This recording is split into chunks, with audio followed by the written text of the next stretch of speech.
Vous êtes de retour à l'émission Simplement Normand. Et là, j'ai le bonheur, mais vraiment le bonheur, de vous présenter un artiste international. Je vais vous en parler juste un petit peu avant. Il est né en 1987 à Manglisis. J'espère que je prononce bien. C'est en URSS, aujourd'hui qu'on appelle la Géorgie. Il a grandi en Allemagne, où il a découvert sa passion pour la musique, notamment grâce à un album de chansons d'Édith Piaf offert par ses parents. Son parcours est marqué d'une dualité entre sa carrière de chanteur qui lui a valu des prix comme le Concours fédéral de chant de Berlin et sa carrière d'acteur dans de nombreuses productions. Il est réputé pour sa voix unique et capable de susciter des émotions. Et je peux vous dire, entre autres, que l'an dernier, en 2024, il a été couronné la plus belle voix de toute l'Europe au complet. Il a présenté des spectacles en solo, dont La vie de Piaf, en France et au Québec, explorant le répertoire d'Édith Piaf. J'ai vu ce spectacle-là et c'était un délice. Sa biographie comprend des albums tels que Romance, l'Orchestre symphonique de la radio allemande, ainsi que des collaborations avec en duo avec Ginette Renault. Et cette chanson-là, ici, à CKVL, on la fait passer régulièrement. Il a gagné une reconnaissance internationale dans son rôle de star Alexandre II dans la série de Netflix L'Impératrice. Tout ça pour vous dire que la seule manière que je peux vous le présenter, c'est par son nom, Vladimir Korneev. Bonjour Vladimir. Bonjour, merci pour l'invitation. C'est un plaisir, c'est un honneur pour mon émission. Tu vas bien? Oui. Je suis bien. Et j'aime être au Québec parce que le public québécois très, très chaleureuse. Chaleureux. Tu l'as bien. Juste dire aux auditeurs que Vladimir, ça fait seulement 2 ans, à peine 2 ans qu'il parle français. Oui. Donc, à un moment donné, si on voit qu'il y a des difficultés de mots, on va s'arranger avec ça. On verra. Oui. Je sais que tu aimes le Québec, j'en ai entendu parler. Je sais que tu es très bien accueilli au Québec. Dis-moi donc, Vladimir, comment as-tu découvert ta voix au tout début? Comment tu t'es rendu compte que tu avais une voix superbe comme ça? Je pense que la première fois que j'ai compris que ma voix est très forte, plus fort que d'autres gens, c'était choir de l'école. Oui, OK. Chorale. OK, la chorale. Ouais. À la chorale de l'école, j'avais 10 ans. Quand j'ai commencé à chanter à la chorale de l'école musicale. Oui. C'était comme college, musical college. OK, une école de musique, oui. Et le choral était un classique. Chorale avec Handel, Mozart, Beethoven, Bach, toutes les choses, tous les Christmas, oratoire de Bach. Jahrzeit frohlocket. So, j'ai été soprano, bien sûr, j'avais 10 ans, et j'ai compris que ma voix est très très forte. Oui, et puissante. Parce qu'il était beaucoup des garçons, le choral, mais quand j'ai chanté, c'était très fort. Peut-être parce que j'ai bégayé beaucoup. À l'époque, à l'époque, j'ai bégayé après mon naissance. Quand j'ai commencé à parler, j'ai commencé à bégayer. Depuis j'avais 16 ans. Okay. 16? Like 16? 16 ans. 16 ans, oui. Et parce que j'ai bégayé beaucoup, chanter était toujours une façon de exprimer moi-même. Parce que tous les gens qui bégayent toujours peuvent chanter. Oui, effectivement. Parce que c'est un autre field of nerve system. Un autre système dans le cerveau. Oui, dans le cerveau. Donc oui, et j'ai découvert ma voix dans le choral. Ouais. Et là, tu as été immédiatement, j'imagine, lancé dans tous les gens voulaient t'entendre chanter. Les gens te demandaient de faire probablement des spectacles d'enfants, j'imagine, dans les chorales d'église, dans le temps de Noël, etc. Oui. Donc, dans le choral, j'ai devenir Dis-le en anglais. comme un soliste. Un soliste. Oui, OK. Ouais. après deux années, Ouais. j'ai commencé à être un soliste dans le choral. Et aussi, j'ai voulu toujours être un pianiste, Oui. un Oui. soliste. Oui, oui. Mais quand j'avais 20 ans, j'ai rencontré ma première professeure Oui. de chant, Mélanie Petcou. Et elle est, depuis ce jour, Ouais. elle est mon coach OK. de vocal. Et elle m'a donné ma premier cours de vocal OK. quand j'avais 20 ans. Et après ça, quand j'ai compris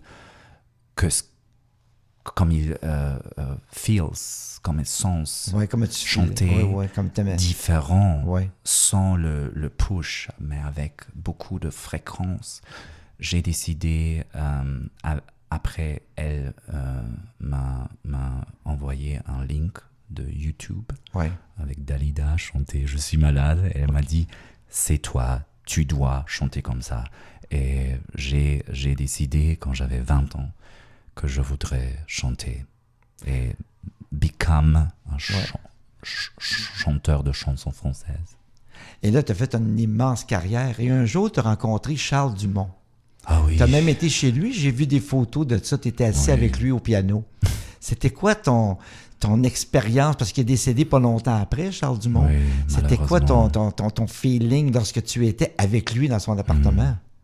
Oui, c'était merveilleux, bien sûr. Et Charles Dumont était un très, très gentil humain. Et il me reçoit comme un ami. Okay. Et il me parlait à propos de Piaf. Et Ouais. aussi nous faire une photo dans son piano. At his piano. Oui, oui. En français. Tu as joué avec lui sur le piano. Le piano, sur le piano. Sur le piano. Sur le piano, merci. C'est ça. je dois pratiquer. Tu parles très bien. Oui, tu oui. parles très bien. Et c'est 2 ans. Oh, ouais, ok. Ma professeure de français, elle habite à Montréal. Oh, OK. Oui. Salut Nabila, je t'aime.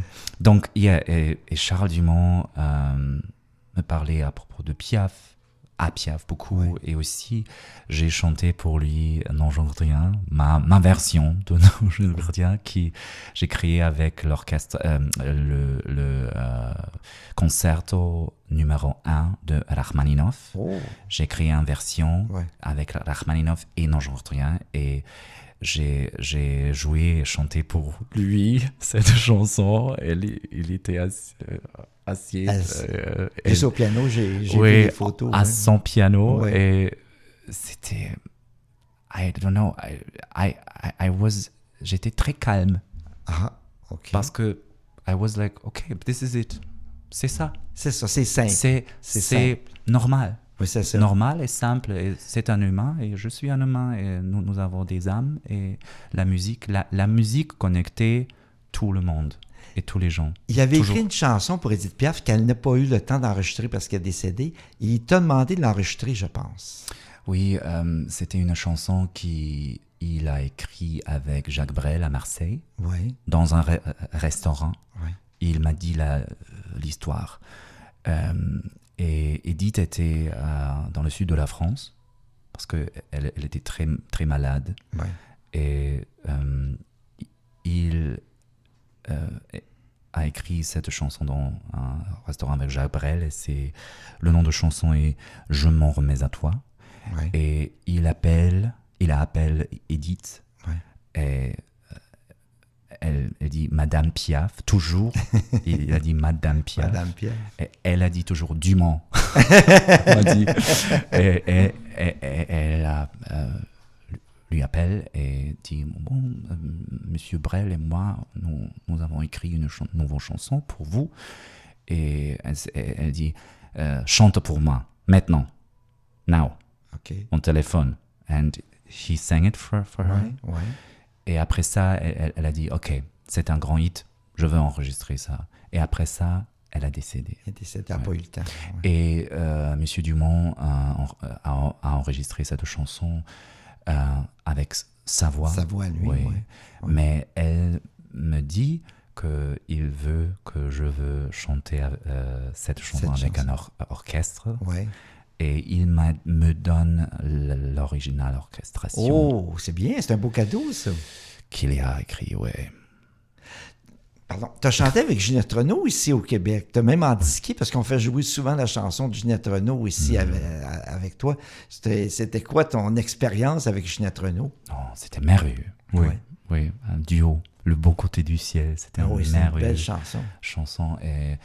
Et travailler avec Ginette toujours été simplement merveilleux. Ouais. Elle est très funny. Et drôle.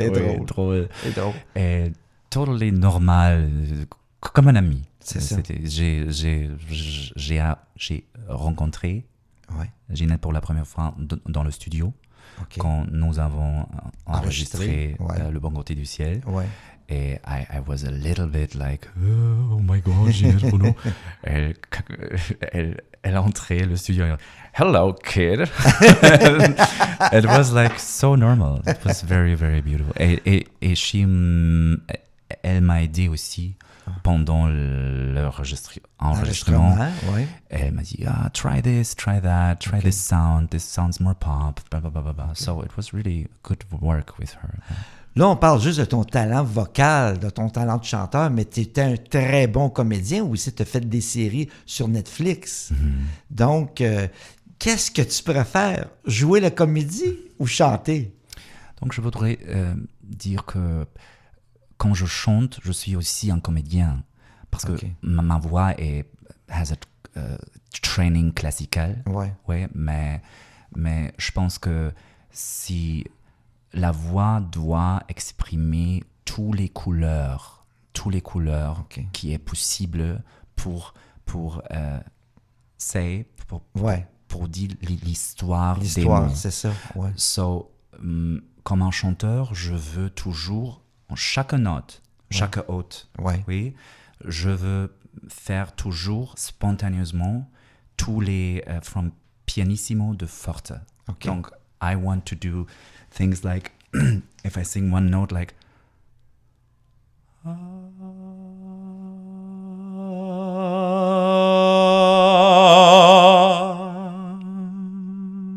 go back again, or even higher.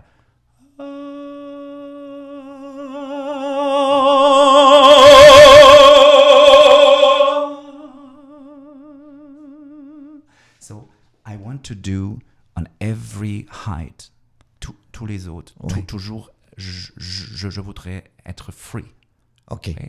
Et c'est ça, la technique, comme un comédien would jouer un monologue. Parce que si tu es un comédien et tu joues un monologue sur scène, tu vas parler indifférent. Do you understand? In very different tones. Like toi, tu parles avec ta voix. You would whisper like this. And then you would scream and say that. C'est ça, exact. Et comme un chanteur, tu dois faire ça aussi. Et je suis, quand je suis sur scène, comme un chanteur, je suis toujours un comédien. Et si je joue in front of the camera, en français. Face à la caméra. Oui. In front of the camera, I always, je search pour être comme un chanteur, would sing, pour être free. C'est ça. The freedom of the I'm sorry, I cannot explain it in French. C'est pas grave. Parce que c'est très, très un topic difficile pour exprimer ça. Je dois pratiquer avec ma professeure. It's like I'm searching for the freedom that I have as a singer, also as an actor. Et tous les mon caractère qui je joue comme un comédien a toujours un voix différent aussi.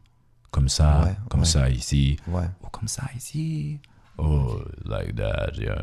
You have also different characters parce que tous les caractères sont différents comme ça OK. de moi. OK? Oui, oui, oui, très bien. I'm sorry for the Oui, French. oui, pas de problème, pas de problème.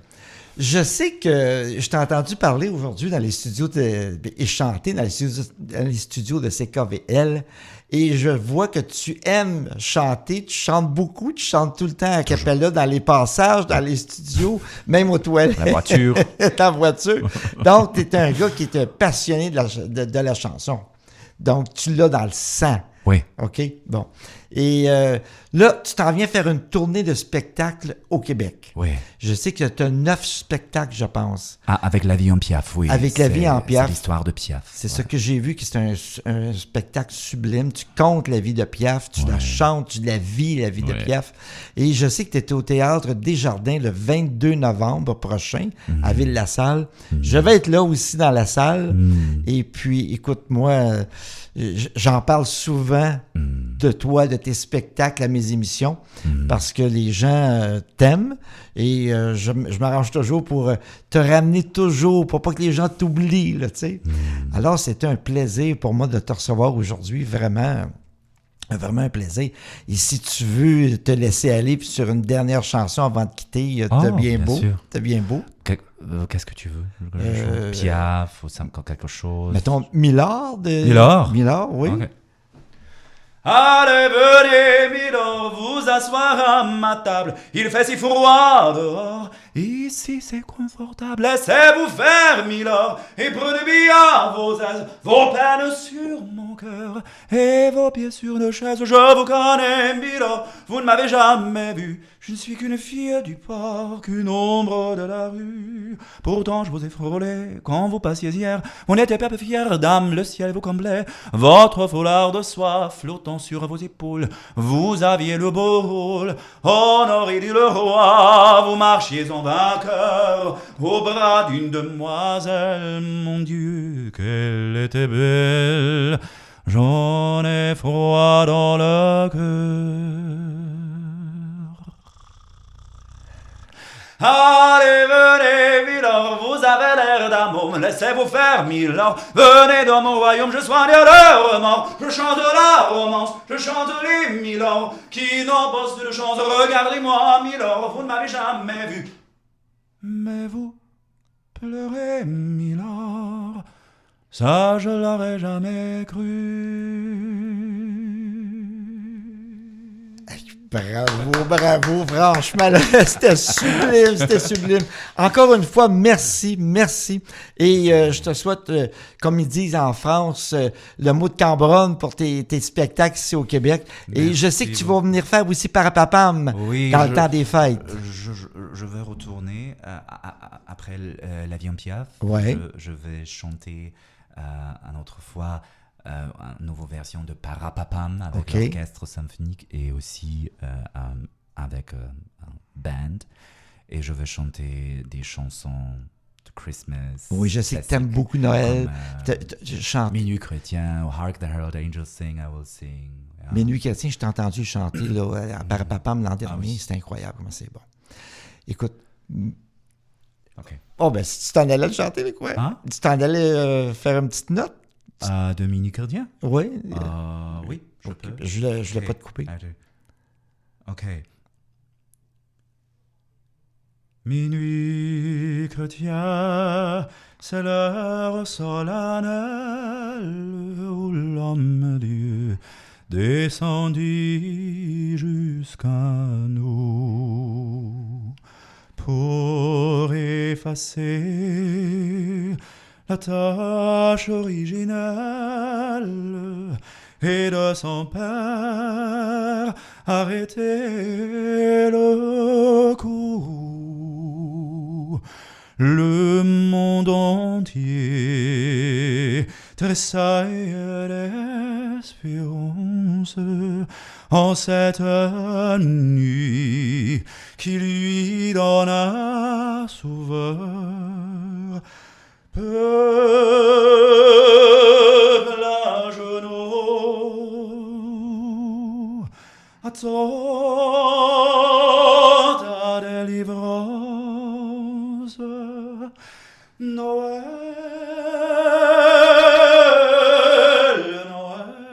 Noël, voici le Rédempteur. Noël, Noël.